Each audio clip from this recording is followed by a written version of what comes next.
are. Okay. Good. That's it. All right. Richard Dolan. Here we are. Grant, I'm glad we're here. We're in Manchester, United Kingdom. And you've won the award. I've won the award. I got the first interview with you after the award. You did? Oh, that's right. The award. So I got this amazing. Where is it? It's like a Lifetime Achievement Award. It's in my bag. We don't have to bring it out here. Yes, we are. It's a very. It was a nice gesture, and I was actually. And you very deserved touched. it. I remember I told you the story the first time I went to UFO in Chicago, to the UFO Center there. Yes. And yes. I had your book. I saw your first book. Yes. And I looked through the index and it had all the presidential stuff. Sure, And it was all the president. And I go, holy cow, who's this guy? New guy. And I said to them, you got to read this book. This is fantastic. And they had nothing good to say about you. Oh no, yeah, this is a Kufos crowd. Well, this is the award, so this is kind of There it nice. is. They sponsored by Awakening UFO and Conscious Life Expo. I didn't realize this was Conscious Life Expo.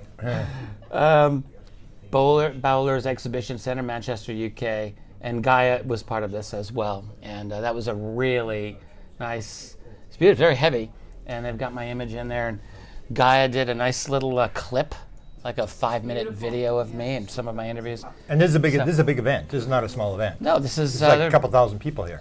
It was well beyond anything that I expected. Yeah, huge crowds. Absolutely true.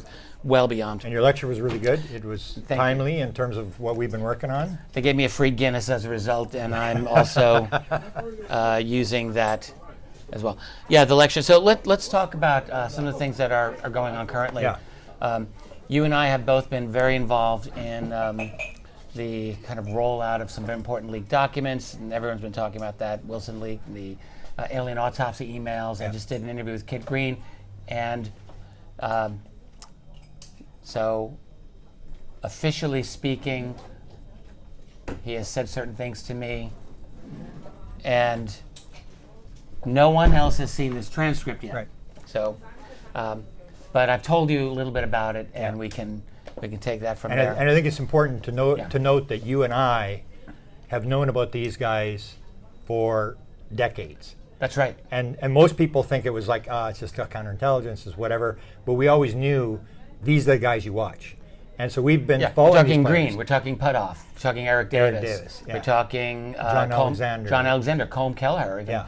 Robert Bigelow. Yeah. That whole crew. And you and I think, are probably one of the few people that have watched them right through the decades. Right. And listened to everything. And I remember we'd have conversations where we'd bring up Kit Green. We'd have like episodes in the hotel room where we'd say, "You think he's real? Yeah, this is the real deal." When Kit Right. Green says something, so we knew who was the players, who to listen to, and now they're sort of like everybody else has come to Jesus. Now they suddenly realize who these guys are. The come to Jesus moment. It's really true.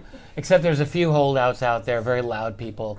I mean, really obstinate deniers. Who are I backing just wonder, themselves in a corner. Like how do these people go through the process of thinking? I don't understand how they do that. Yeah, they're back. They're just making themselves look very foolish. These documents are not a hoax. Yeah. Not even close. And I mean, look, they came from the files of the late Edgar Mitchell, and it's very obvious that that's how they've come out. The word is, by the way, that there are more of these documents. I don't have any proof of it, but I'm pretty darn sure there's more that will come. And I know that you are working on things that are separate but related to yeah. a lot of this. I will just say, I'll finish up my thought on Kit Green. I did an interview with him a week ago, and he and I misunderstood each other a little bit. So I had this idea that all he had said is, "I don't want my voice out there," Yeah. which I had known. Kit Green, he's a CIA officer for 20 years. He's a super brilliant man, and he doesn't like his voice out there in the world. So I said, fine. But my assumption was that he'd be completely fine with me putting a transcript out. I mean, when you come to someone, and he approached me to do this interview. I did not approach him. Yeah. So I assumed, well, you're willing to make a statement. If you're going to come to me for an interview, then I should be allowed to just put that whole thing out there, which by rights I could. I could right now. But that wasn't how he intended it. The actual interview that we did, he intended as a warm-up interview. He said, I want you to record it, but it wasn't supposed to be the final official interview. And I didn't realize this at first, and as I was about to publish a transcript, like that day, I went back and forth with him on email to get some corrections on the text. And that was really it. And then he realized, and I think he had a moment where he got really, really upset and scared. But we worked it out. And I said, fine. So I will write an article this week, probably while we're still overseas. I'm going to try. Tracy's looking at me with a very skeptical look. I'm going to try. And I want to get something, a full-length piece that deals with the alien autopsy email aspect of it. That's what he wants out. I'm like, fine with it. But I'll be following up with him for at least one more extended interview. And he's told me a lot of things off the record, and so there's certain things I'll be able to work with attribution for him, and other things that I won't be able to do attribution. And the last thing I'll say on Kit before I'll hand this over to you is he gave a first question I asked him was, are these emails authentic? And he said, absolutely, it's authentic. And I just think that's an important thing to say when you have a number of these people out there saying this is a hoax, disinformation, and really convoluted mental gymnastics by some of these people to try to deny the authenticity of this. So here's Green saying, yes, absolutely. And probably 3/4 of our discussion concerned the details that were in that 11-page email thread anyway. So it's very obvious that he knows it very well. And then the other thing I asked him was on the Wilson documents. And I don't know if you were at my talk last night, where I talked about the Wilson documents, and I mentioned Kit Green's comment on the Wilson documents. I figured, look, I've got him on this interview, so before we wrap up, I said, you're not listed in these documents. You have nothing, officially speaking, you're not connected to them, but could you give me a comment on them? I mean, are these authentic? And he was waiting for this comment because he kind of stumbled around. He says, well, I'm not, what I'm supposed to say is that he gives this convoluted, although I've seen the documents and despite whatever I think about the documents, he actually said this, I am not in a position to provide any authenticity over the provenance of these documents. I mean, it was actually even better than Hal Puthoff's no comment, which was also amazing. And then he gave me an off-the-record statement, which I'm not going to repeat here, but suffice to say, just use your imagination. Yeah. What do you think he said? Whatever you're thinking he said, that's what he said.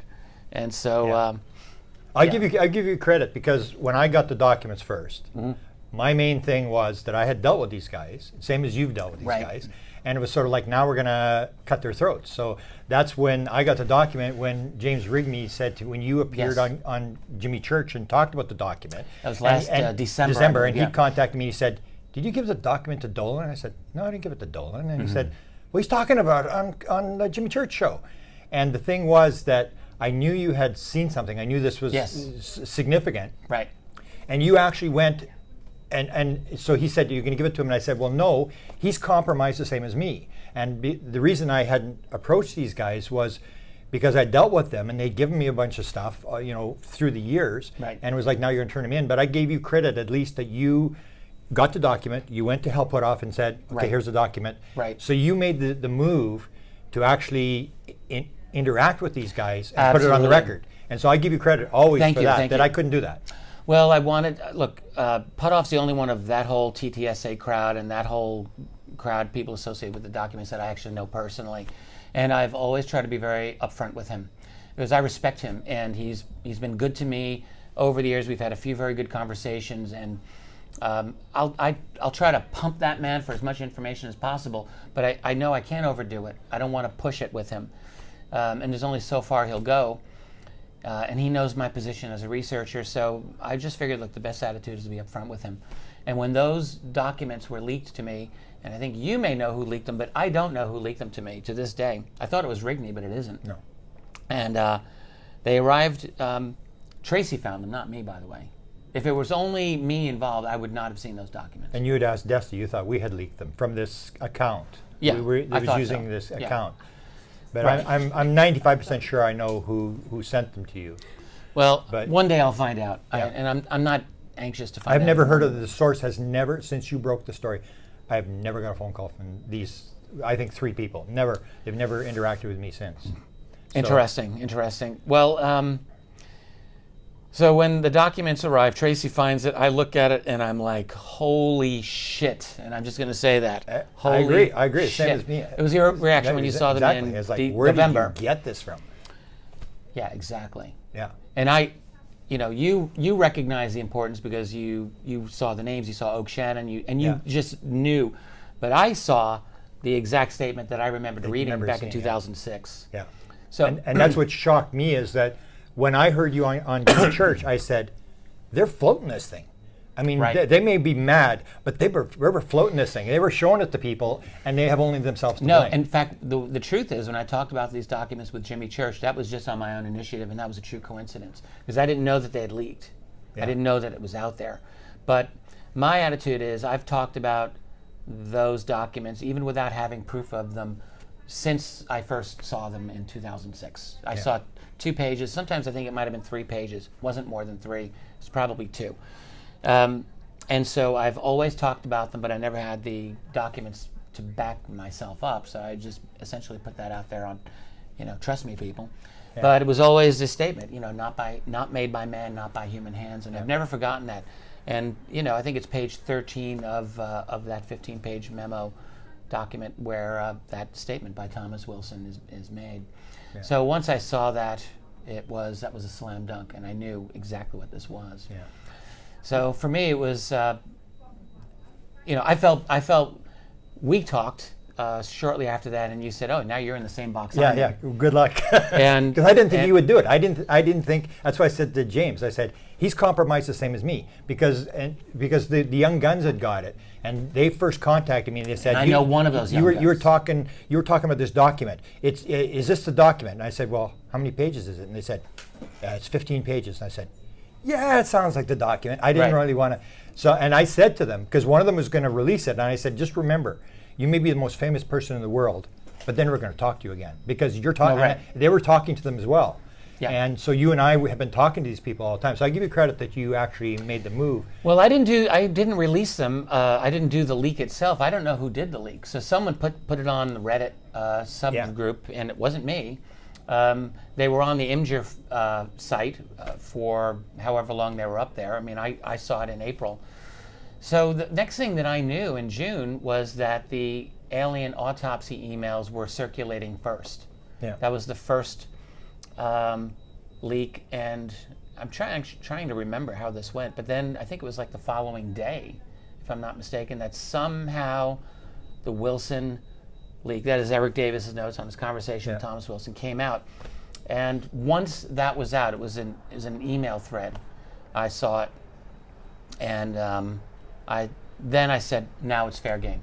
Now it's open season. So that's when I did I did a YouTube thing on it, and I wrote an article about it. And I think it that exploded then. That's when viral. it exploded. Yeah, that was. But it was actually circulating on an email thread. Yeah, it's been at on that since point. April. The first document they put up in April. It was on. It was there, but no one was talking about it. But someone started talking about it in June, and then I just thought, fine, I'm doing this. Because Rigney had actually contacted me because it was on. What happened was the people I think leaked it said to me, why don't you just you can put these false accounts and stuff. There's a guy in the Pentagon, and you can put this stuff on the Reddit. And I said, well, if I wanted to leak it, I don't need that. I could just leak it. That's the problem. I can't leak it. And then I think that's when they made the move.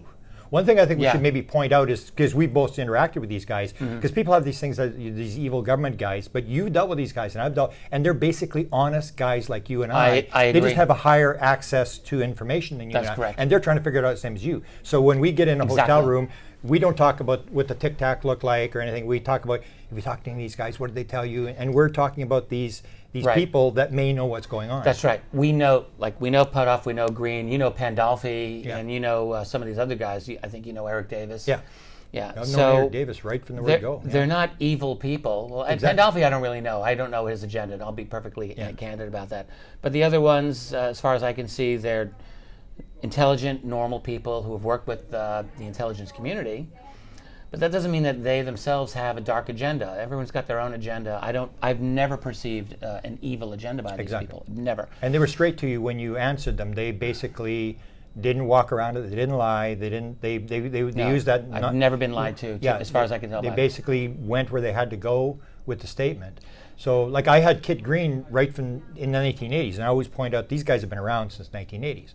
So Bill Moore, what happened with me was the first encounter with Kit Green was we were working with Dr. Eric Walker, and we had been told right from the word go. Eric Walker said, "I've known of them MJ-12 for 40 years. Leave it alone. There's nothing you can do." And so we started going after. There's a bunch of researchers going after him and stuff like that. And Bill Moore came to me. Like, Stanton wouldn't have anything to do with it. Stanton said he phoned up Walker, and Walker said, I'm not talking, hang up the phone on him. And he said to me, he's not going to talk. What's the deal? You're I wasting just your want to time. say, for people who don't know this is an amazing saga that you were deeply involved with. Scott Crane was involved in Yeah. it. Bill Steinman Yeah. was involved, and a number of other people. But the Eric Walker saga is one of the most important inside scoops in UFO history. And Yeah. you were very, very front row center in that. I wrote about it a little Yeah. bit. I kind of summarized it in one of my books. I consider it extremely important. Here's one of the top scientists in the United States, friend of the Eisenhowers and friend of anyone that's worth being a friend of, and he Yeah. knew everything. Yeah. He probably knew literally where the bodies were Sure. buried and, Yeah. and more. And so what happened with And me? for a little while he Yeah. talked. Yeah. For a little while he was He talking. would play the same. He would play the word games. It was Right. never the direct or whatever. Right. And so what happened with him was that Stanton wouldn't deal with it. He said, "You're wasting your time with this guy. He may know, but he's not going to talk." Right. And Bill Moore, and I always give him credit because Bill Moore said he was a bad guy. He was this, Bill Moore said to me, he was the only guy who really helped me with the Eric Walker investigation. He said, "I don't really believe what your conclusions are, but I got a guy who's going to go and talk to him, and we'll find out what he knows." Moore said this? Moore said that. He said, "I'm going to send BJ, which is the Blue Jay, which is Kit Green." So he sends Kit Green in to talk. So I always respect Kit Green because Kit Green went in to talk to Dr. Walker. I don't think I knew this part of it. Yeah, and I so don't what remember happened this. was they had what We was should stop since he doesn't know and this noise won't stop. Just in case if it's that important. Okay, it ended. So So Bill Kid Moore. Green got involved in the Walker thing. so Moore. He was like Somehow I missed this so. part of it. So the whole thing, like the same as Tom DeLonge now has these inside people. Moore had 24 people. And Yeah. one was supposed to be Richard Helms. One was supposed to be Yes, Kissinger. right. He had all these names that were floated around of who he was dealing with. And But so he wasn't dealing with Kissinger. I think he just gave Kissinger an aviary name, didn't he?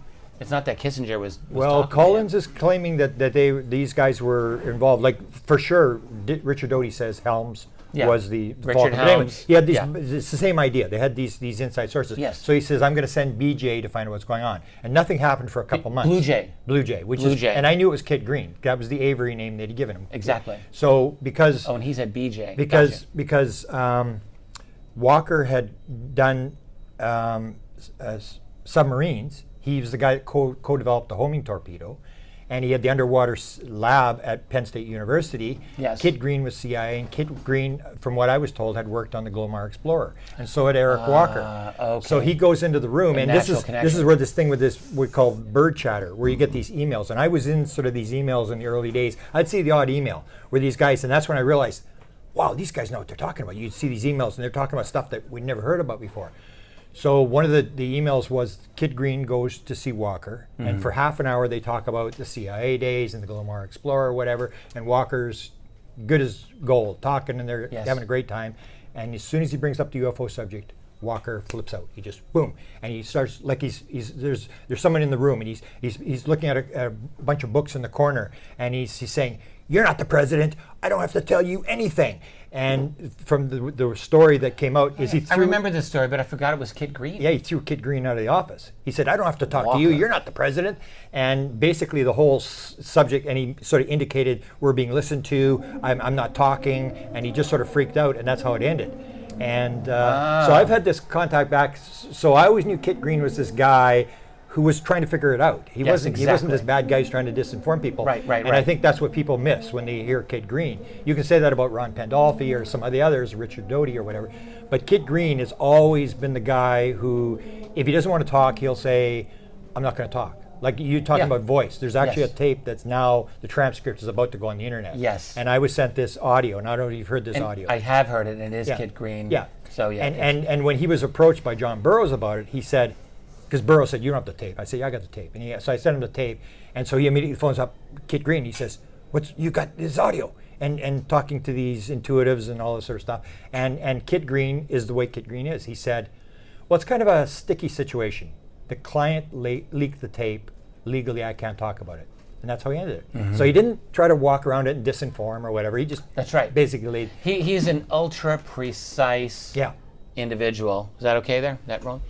And you know this, when you ask Kit Green any question, he is microscopically precise in the way he answers. But no, I've never felt that he's been overtly I deceptive. think they're in a bad situation. And same as Puthoff you is and the I. same way. I mean, especially if you got a security, like I was always pointed out, Kit Green and Hal Puthoff may have the longest held top secret SCI clearances Possibly. in the United States. Yeah. So these guys are in the box. It's been 50 years. Yeah. Yeah. You know, and so that's the thing is people don't realize that. I always try to point out to them, you may think these are bad guys. Having dealt with these guys, I've never had the experience that they were trying to disinform or whatever. They're just in a bad situation. Well, I want to ask you a question. This is switching gears slightly, but I'm just curious. So, you have talked about how much authority the United States president has over release of UFO data. Yeah. Now, and your position, last time I understood it, was that the U.S. president has basically full executive authority, or full, we got people coming in and out here, that the U.S. president has full authority over getting access to UFO data. And I've really never been confident in that conclusion. I've just never thought that the president really has that full ability. And when in studying the Wilson document that Derek Davis knows with Wilson, what's very evident is that this is in '97, a private contracting or corporation is buried within a special access program, buried within another special access program, and the formal legal authority that should have come from the Joint Chiefs of Staff was not there. And this company had total legal protection from the United States government. Okay, but what I would say is that the only person who can't be cut out of the loop is the president. So the Wilson, head of intelligence for the Joint Chiefs of Staff, can be cut out. You don't have a need to know. So you can cut that person out. And what I would point out in the document is that you see this idea that it's following a rule. It's following a thing, like a briefing. You go in for a briefing. I'll tell you the story that was told to me about Jim Semivan. Yes. Jim Semivan, it was an experiencer. 1990s, he has his experience. This guy tells me this whole story. He knows all of them. And he says he goes to Ron Pandolfi. This is a story I'm told. Semivan goes to Pandolfi. After he has this experience. He's in the room. Do we know what the experience was? The beings were in his room with his wife in the bedroom. Jim Semivan, we can just say this. Yes, yeah. Of the CIA, of TTSA, has an extraterrestrial experience, beings in his room in the 1990s. And he I actually just think that has to be said. And he actually writes that in Tom DeLonge's, he does the forward to one of Tom DeLonge's books, and he says, when I had my experience, my idea of reality was shattered, or something to this effect. Okay. And so he goes to Ron Pandolfi, this is a story I'm told, he goes to Ron Pandolfi the next morning at the CIA and he says, Ron, I had an experience last night. I need to know what's going on. You're the guy that can explain it. And Ron says to him, you don't have a need to know. And Semivan says, I don't have a need to know, because he's the head of covert ops for the CIA. He says, I don't have a need to know. Ron, you bring your boss's boss in here, and we'll see who doesn't have a need to know. From what I was told, Tenet was brought into the room. And Tenet says to him... He was CIA director at the time. Director. Yeah. And Tenet says to him, leave it alone, pretend it's a one-off. This will ruin your career. Do not touch this thing. Telling him it was to Semivan. To Semivan. And then what happens is what I was told at the end of the story, and I think you know this from other experiences that you've talked to these people, is the minute he retires, they bring him in and brief him. Say, this is what's going on. And they tell him what's going on because Chris Bledsoe, who is one of the people that he's interacting, that's how I discovered who Semivan was. Gotcha. He'd gone to Chris Bledsoe's birthday party, and I found it on Facebook. He said, the big man from Washington was at my birthday party. And I went on his Facebook, and sure enough, here's Jim Semivan. And I look, and he's from Washington, and I'm going, I figured it out. So anyway, he told Chris Bledsoe, he said, I knew about you before I retired, but I was not allowed to interact with you. When I retired, then he made contact. So that's when they become operational. I think that's when the security clearance goes up. But I still think there's going to be rules that this fall. That was one of the questions I asked Semivan. When Melinda Leslie came to me and said, Semivan's coming to Sedona, what do you want to ask him? I said, I only want to ask two questions. Number one, is this constitutional and legal? Or are you a bunch of rogue guys who are running around with what constitutional? What you're doing, what TTSA is releasing information? Yeah, is this legal and constitutional? And what I see in the documents is you see these people are getting briefed. So if you walk in an office and the guy says, okay, you get this, and oh, I want to see this. No, you're not seeing this. You get this thing where there's a process. It may be disjointed. I think what they're doing is legal. I don't think they're. Well, that's what I'm saying. It's legal, and that because Wilson was cut out of the loop doesn't mean that it's not legal. It means Wilson didn't have a need to know. You can be the head of. Yeah, but the point is, where is this information being held? I mean, if it's being held in private corporations, away even from U.S. federal But access. what I saw, and I wrote an article on MJ12, and for years I've always said MJ12 exists. The MJ12 document was phony, and I think Eric Davis even has said this, that the document was not real. I have heard this. Yeah. So MJ document phony, but there's a real MJ12 Yeah. document. That's what when I saw the document, Right. when James Rigney showed me the document, I saw Oak Shannon's name, and I knew nobody knew who Oak Shannon was. No, He's right. friends with Eric Davis, and Eric Davis told me about him, and Eric Davis gave me 25 pages of notes from Oak Shannon, Yes. from the John Alexander UFO Working Group, so I knew who Oak Shannon was. We're going to be able to see this at some point? Or It's not? coming within the next, with the book. It's Yeah, the this next is Grant's new book. And so I knew Really who Oak Shannon looking was. forward The to other thing I saw in the document was MJ12, and I went, they hung me out to dry. I've been talking about this. Just people to saying, back up, so people watching this, they're like, what the hell is Grant talking about? So Oak Shannon was at the 1985 McLean Building meetings that were organized by John Alexander, the so-called UFO Working Group, actually the Advanced Theoretical Physics Group. Yeah. It's been written about. Howard Bloom wrote about it back in 1990. And this was Alexander's initiative, and basically, by the way, the whole point officially... Blackburn. It was John Ron Alexander Blackburn. and Ron, they were the co-guys. they that both ran it. co-organized it. Yeah. I talked with Ron Blackburn about this a number of Yeah. years ago. Yeah. So the point was that Alexander always said he believed there was a UFO cover-up in the Pentagon, and he said, I'm going to try to find it. He organized a group of all-stars, basically, intellectual, brilliant people, to get the attention of the real UFO cover-up in the Pentagon. And Alexander's contention has always been, there's no one there, we didn't find it. I'm going to say Blackburn did not have the same opinion. Yeah. I'm just going to say it right there. Yeah. Ron Black, I talked with him over 10 years ago. But when you He did see not the have notes, same- when you see these 25-page notes, what you're going to see is exactly what you So saw. they're talking in about these- MJ12. They're talking about the control group, and they're not using the word MJ12. But when I saw it in this document, I said, they knew about MJ12 and they didn't defend me. I was talking about MJ12 and it was like, oh, Grant's having a bad If day. they said MJ12 in 1985, that would be a pretty amazing thing, because in Yeah, no, 1985, no. the only people who knew about it were Moore and maybe Stan in Friedman. these and- documents, what you see is the same thing that's in the Wilson document. Is they're having this discussion, and the one conversation, I'm just going to paraphrase what they say, is the one guy says, and these are like McConnell from NSA. This is Mike McConnell, 20 guys, powerful, high level. 20 guys, all with top secret SCI. You had a top secret SCI clearance to get into the meeting, at this vault. And he said, I think it was him that said, or somebody said, I know a guy whose job it is to go and get material, UFO material that has sort of gotten out, and destroy it.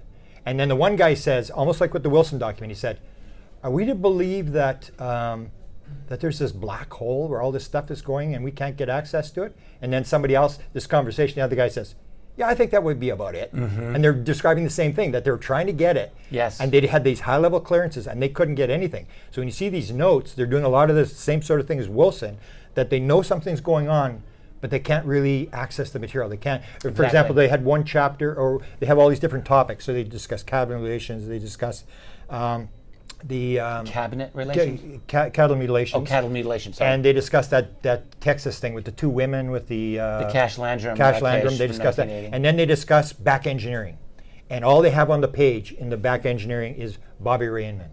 So you know they knew the rumor. Bobby Ray Inman, another NSA director and actually deputy director of CIA as well. Powerful, powerful man. And it was on the board of SAIC. Yeah, and that was always the one of rumor major that defense SAIC was one of the contractors Yeah, that was exactly. involved.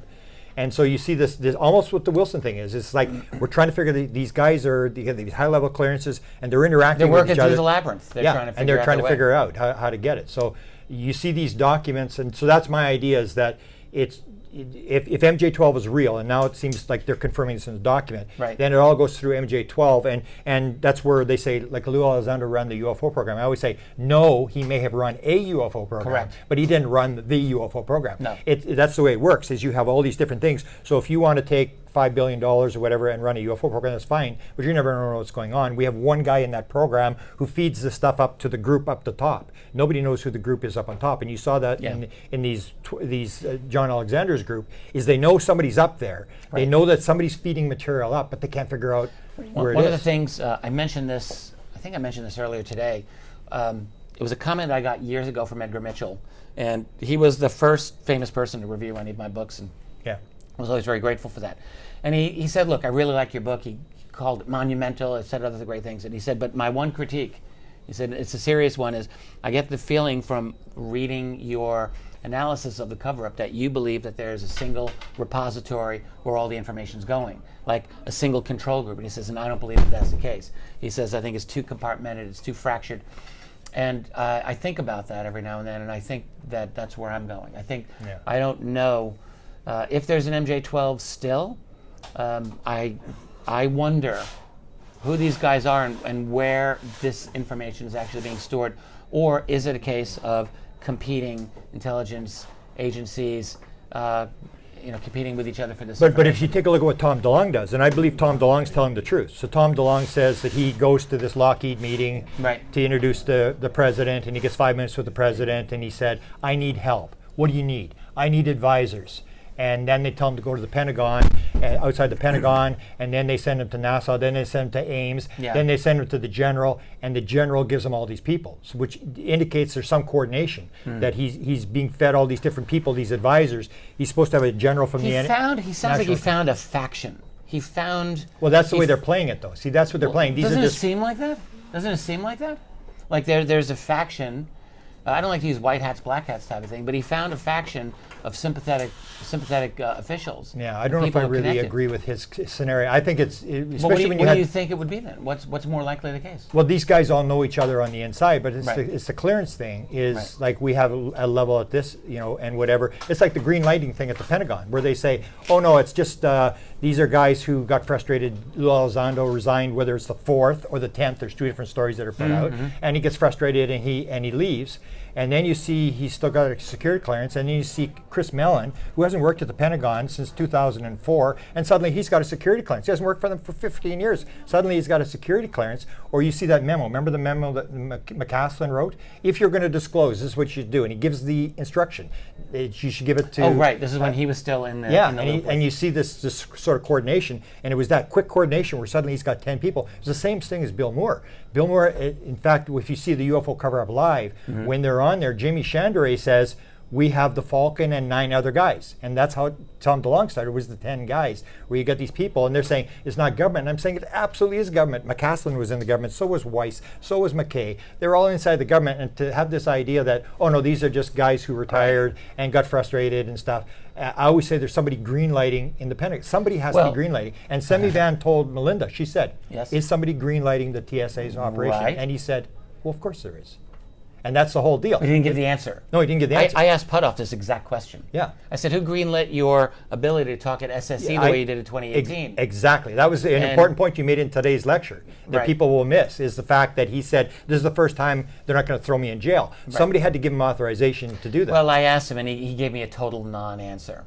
Yeah. I mean, I really like him, but he did not answer that question at all. But they're in tough situations. It is tough. Tough situation where it's their job, their clearance, and I know Melinda asked about when the document leaked. She asked Jim Semivan, did TSSA have a meeting about this? And he said, yeah, I think we discussed it. And then about the leaks. About the leaks. And then, well, what did you come to the conclusion? And he said, well, no, it's not really no big deal. And then he said, if there's one line, it's the same thing. They play this game where you know where the clearance thing is. He said, if there's one line in that document that is classified, I have to say no comment. And then she'd ask him again, if there's one line in the document that's classified, I have to say no comment. So she said it was 45 minutes of no comment, that he just kept... That's what that was, yes. And winding it around, where you see that there definitely has to be, and one of the things that I'm going to bring out in the book, and I was just talking to Twitter Jay, I met him here. And Twitter Jay already knows who this is, and so I can say it on camera. You remember Chris Mellon? Yes. All these documents go on Chris Mellon's website.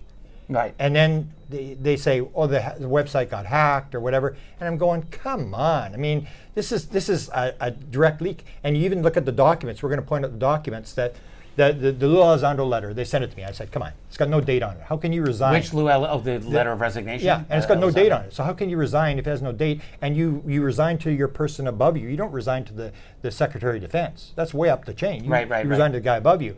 And then the other document was, and I don't know if people have noticed this, you remember the document leaked, they had this interview with the 4 pilots, and this is when they exposed this girl, and they've got, and all the female pilot. And all these... This girl, she's a female pilot. Yeah, and she's appeared on the Unidentified show. Right. And so if you look at the document, I pointed this to Desta, and nobody notices this. So it's this document, it says, we're doing this interview or investigation or whatever, and they got the 4 pilots. So they got her, and they got her name, her email address, her phone number, her birth date, they got everything. The second pilot, they got Fravor, and they say, I can't remember what it was, maybe 38 years old, may live in Massachusetts. She was the one that was actually targeted that gave exact and it's like they might as well give them a phone. Phone this lady up. We need you to phone this lady. And so they delete all their names. But the other 3 pilots, they don't know when they were born.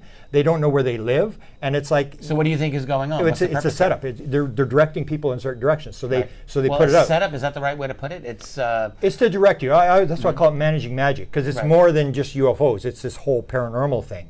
And they're managing, that's why I say, you got to have empathy for these people, that they're in a very difficult position, that they're trying to, they're trying to get it out, but they're trying to get access to the money or get the research or whatever they're doing. I'm not sure exactly what they're doing. Take care, guys. They can't break the law. Yeah. They can't break the security clearances. They can't violate even unofficial types of agreements that they probably have made. They've got enemies within the Pentagon. I know they've got enemies in the Pentagon who hate what they're doing. I think the entire statement by Christopher Sherwood of the Pentagon against Elizondo having run ATIP was part of that. I think that was a total attack on Elizondo and TTSA. I think that was part of it. I got one very, very knowledgeable source who said that to me anyway. So they're, again with those things. So I think what's happening is that we're going to wrap this up. They have to, as you're saying, navigate a very careful path. And it doesn't mean that they're being deceptive. I think that they have to be very, very meticulous and careful with how they proceed. And the other thing we should point out that you and I have discussed before is the fact that these guys have been doing this since World War II. They know exactly what they're doing. Right. They know exactly how to run these programs, to even like take a document and change one dot take a period out or something. And so when the document floats, you know exactly who's floating the document. These kind of things where this is their craft. And we're new at this, and we have no idea what the game they're playing. We're not able to play at that level. Do you think that this is kind of a battle? I was talking with Mike Barr about this. So he perceives that TTSA is in a kind of battle with the Trump faction. So you got basically the Hillary Democrat faction, TTSA people, and they've got their agenda. And then there's folks on the Trump side of it who are in a different position here. I've heard other people make this statement. It's never seemed very clear to me how this is good grief, these things, how this whole thing plays out. Yeah. What do you have a thought on this? My impression of what's going on is that TTSA, and this comes again from what Melinda got from Jim Semivan, was that they're playing this game where they're trying to get disclosure. Right. But it all has to do with Congress. Because I always said it right at the beginning, they don't care about what you and I think about. You can talk about it, they don't care. Right. And I thought, well, they were going after the American public to move the attitude of the American public. But when you see what's going on now, they've had a year of meetings with the Armed Services Committee, Intelligence Committee, and stuff like that. And Melinda said it, so I can put it on the record. Melinda said that Jim Semivan said to her, they really don't care what anybody's saying or whatever, just don't mess with the money. And so to me, this is the whole thing. You need, in order to get Congress, the money from Congress, you have to convince Congress that you are UFOs. So you play the UFO game. You convince Congress that there's money. You do the briefings, and the briefings are all private. You don't know what the briefings are, and people are going to walk under their suitcases of money.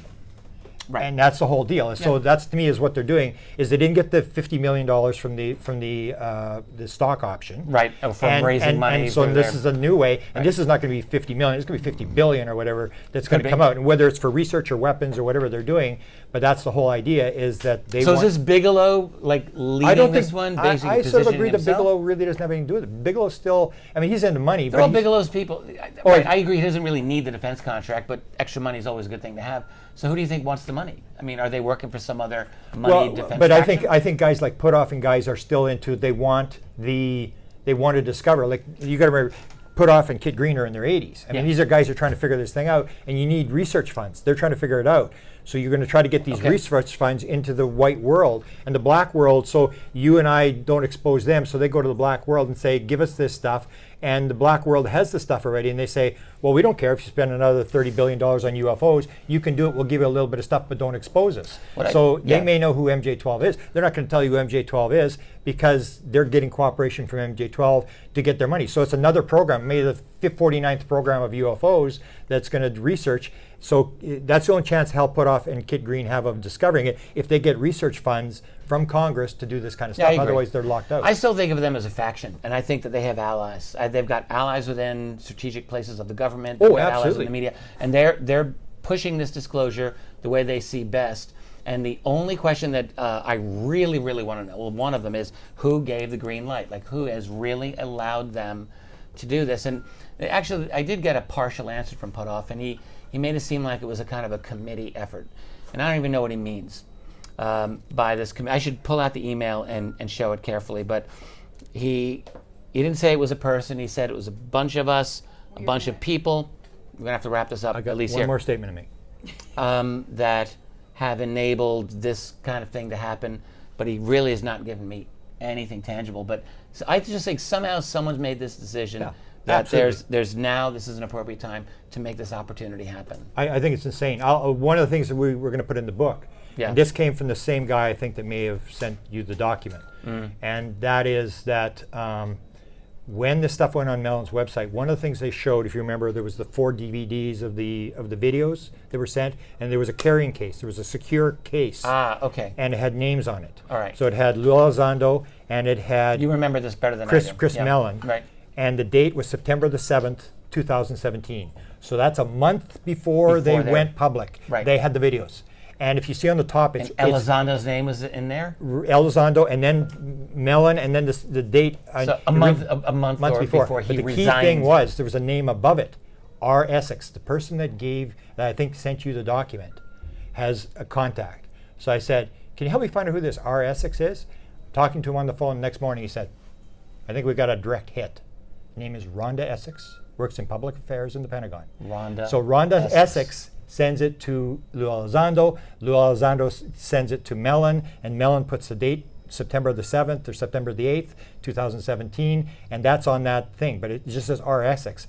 But when he said, and what I was told is, this woman would have access. So it sort of confirmed the fact that he didn't just walk out when he retired to give him goodbye present. Here's the video. We know who she is and what her deal is. What's her position? Well, she's in the Pentagon.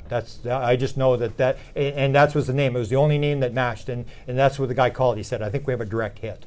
Rhonda Essex, and in the public, she would be in the position to move those videos to Lou Elizondo. All right, well, that's something. That's a definite hit. Yeah, so we're getting a little closer to the thing. And when I talked to Twitter Jay, they knew this Rhonda Essex. That's why I can talk about it today. And he said, she's on Facebook. I looked her up. And I said, oh, you know about her? I thought we had a big scoop here. Right. The young guns are pretty good. I mean, they've come along. And I've always told them the same problem that I had is that when you're doing the investigation, you got to sort of stay independent.